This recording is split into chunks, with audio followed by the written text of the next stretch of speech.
Ahora. Perfecto. Bueno, antes que nada, vamos a... todos tienen el práctico a mano que está subido en... Sí, yo el práctico se los pasé en el grupo a todos, o sea que los tienen también en el grupo el Bueno, práctico. bien, ¿están viendo ahí cuál es el práctico? Trabajo práctico 6, aplicación de software. No, no se ve eso. Ah, ellos, cada uno decís vos. Sí. Sí. ¿Lo están viendo? Sí, nosotros lo tenemos, sí. En nuestras PCs, sí. Ahí. ¿Lo ven ahí? Ahora Ahí sí, está. el suyo. Sí, se ahora. ve. Perfecto. Bien, vamos a hacer la presentación. Esto es lo que está colgado en V, el trabajo práctico 6, aplicación de software RFM.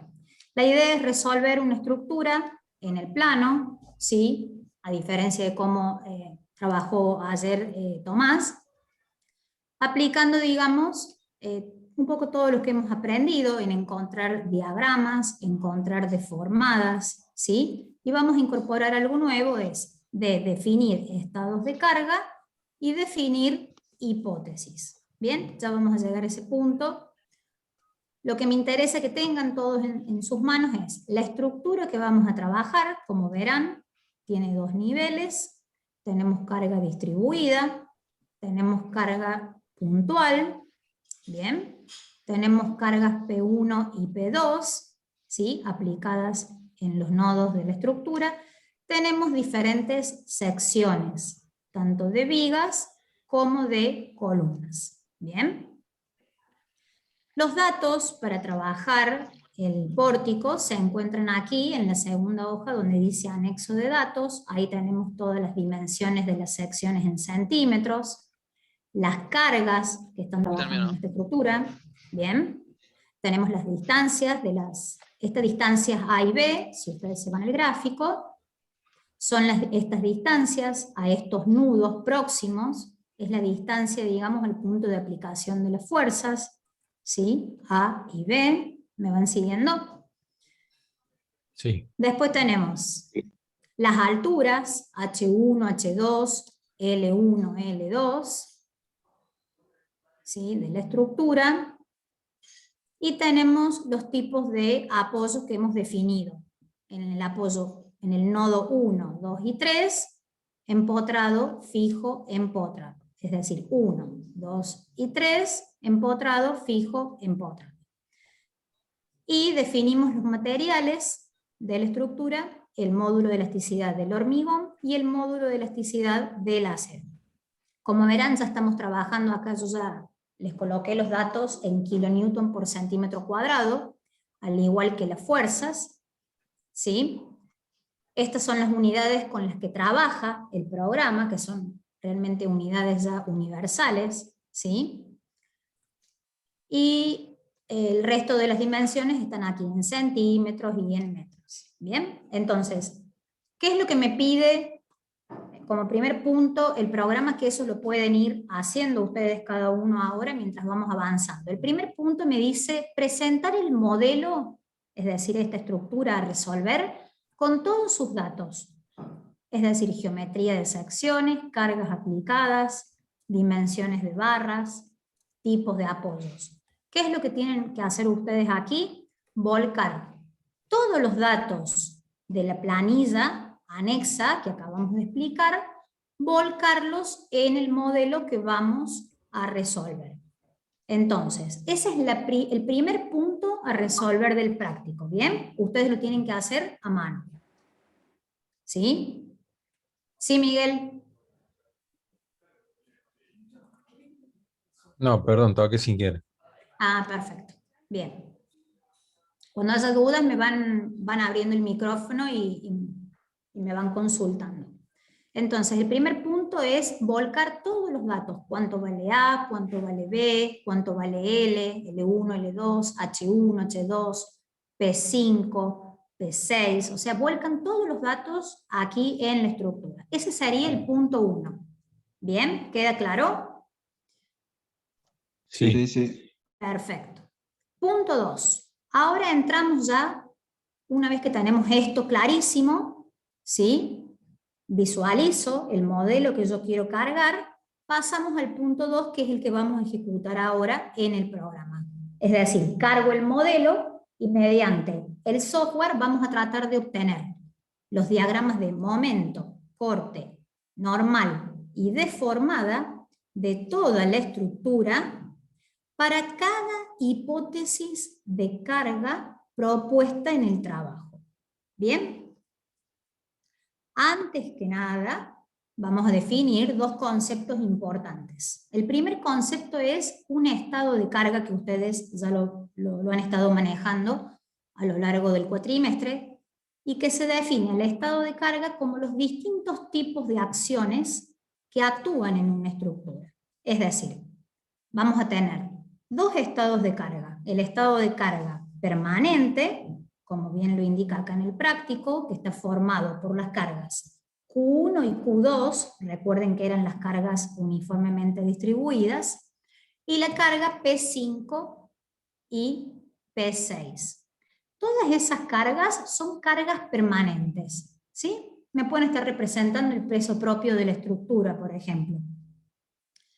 Y el segundo estado de carga es el estado de cargas accidentales, es decir, son cargas que su magnitud varía en función del tiempo, es decir, son accidentales, pueden o no pueden estar. ¿Bien? Y nosotros en este práctico decimos, ¿sí?, que esas cargas accidentales pueden, por ejemplo, representar la acción de un sismo.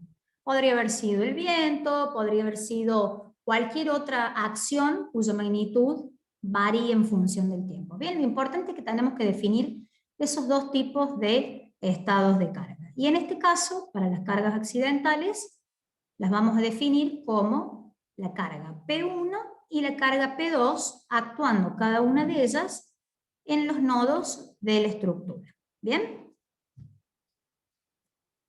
Una vez que tenemos claro qué son los estados de carga, vamos a pasar al segundo concepto importante, que es la hipótesis de carga.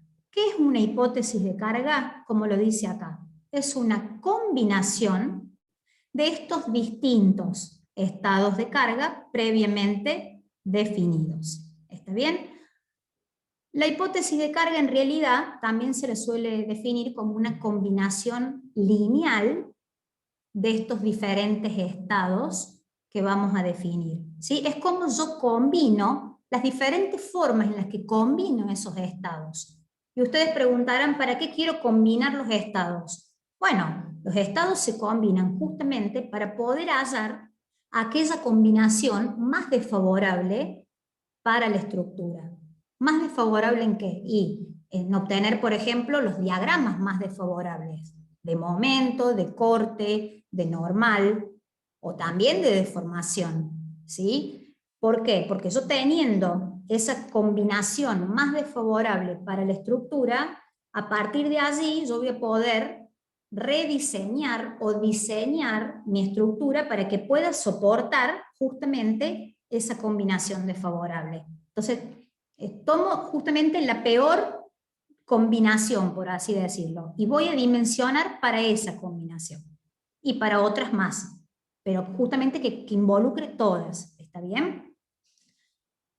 Entonces, manejando estos dos conceptos fundamentales de estados de carga e hipótesis de carga, vamos a ya ir al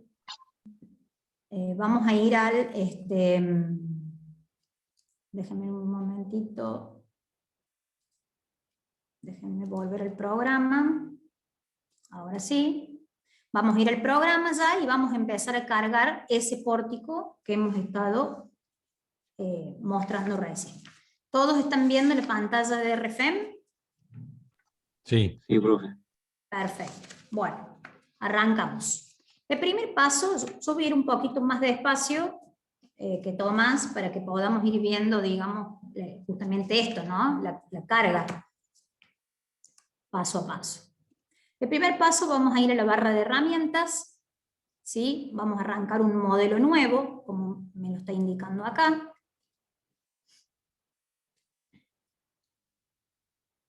Bien, díganme si algo no se ve, por favor, ¿eh? Bien, lo primero que me va a pedir cuando arrancamos el modelo nuevo es que le tengo que poner justamente el nombre a este modelo que vamos a generar. Entonces, ustedes vayan tomando nota, ¿no? Vamos a ir poniendo el nombre. Vamos a poner trabajo TP6, ¿sí? Turno noche. Le podemos agregar o no alguna descripción, algo más específico. Esto es lo interesante que tiene RFEM, a diferencia, por ejemplo, de PPLAN y de otros programas de cálculo,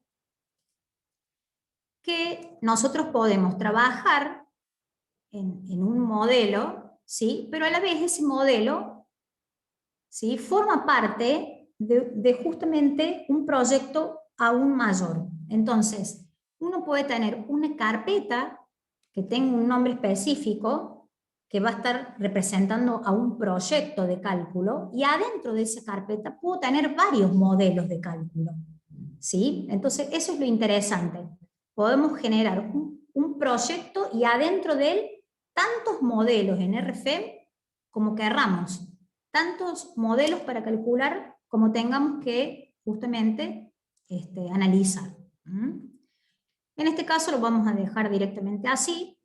El segundo paso es, creado digamos el nombre del archivo, es definir cuáles son los ejes, ¿sí?, el sistema de coordenadas, cómo van a ser esos ejes donde yo voy a empezar a cargar el modelo. Nosotros vamos a trabajar, ¿sí? Recuerden que un sistema de coordenadas en 3 dimensiones, ya sabemos que es X, Y y Z en sentido ascendente. Como vamos a trabajar nosotros en 2D, para la clase de hoy vamos a trabajar con un sistema X, coordenadas X y coordenadas Z en altura.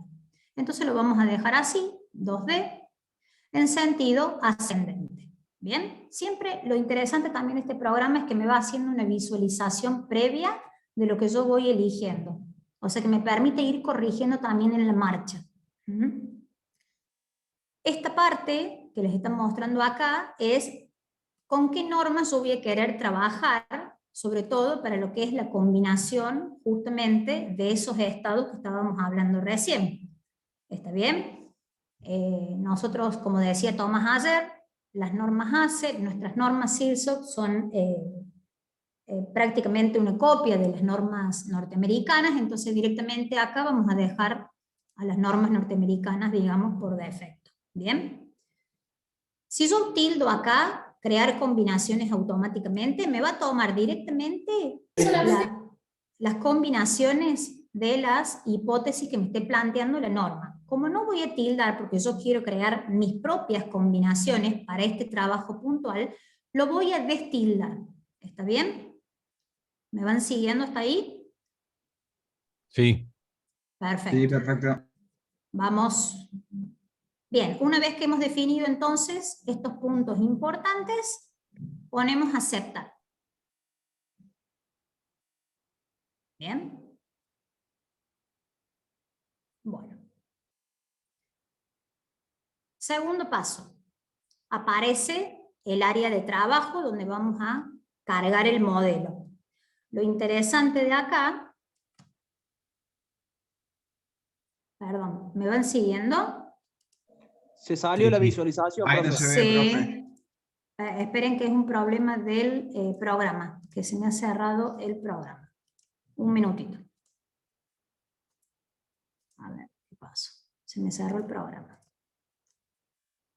Espérenme un segundito, que voy a volver a iniciar RFEM. Bueno, esto es lo que suele pasar, que a veces se cierra el programa, pero bueno.